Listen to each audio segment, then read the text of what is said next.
Hi, this is John Blossom, and this is ShoreView's video for Thursday, July 5th. We're going to be taking a look at Robert Scoble's use of Twittergram to collect news on the fly from his cell phone and talk about ReadWriteWeb's view of what the future of the web may hold. Robert Scoble had an interesting article earlier this week on Scobleizer about a new tool that he's using called Twittergram to be able to facilitate uploads from his cell phone onto Twitter.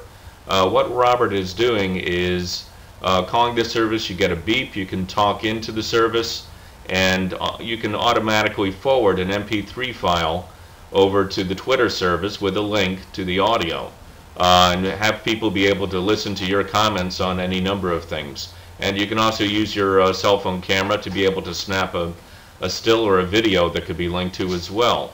Robert sees this as a great new addition to citizen journalism, and I would have to agree that it's an interesting feature.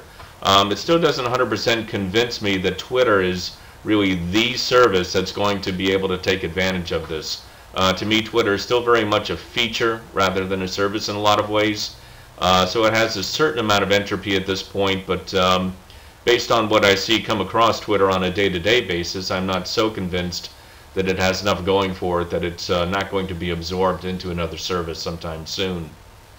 Over on ReadWriteWeb, they have an interesting article on pivots of the web, what's next after social networking, and they have a diagram that lays out the history of the web, and from e-commerce to single sign-on to the search engines taking over, and now social interactions via social media.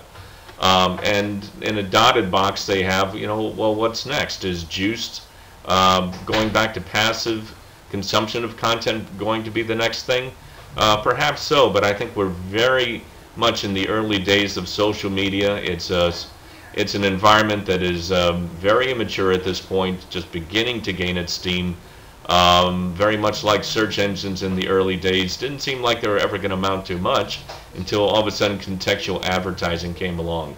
So I think that we're learning how to take advantage of social media in its very early stages, and that we're going to see a lot of new developments yet in social media before we begin to think about the new thing. That's it today for ShoreView's video. Have a great day.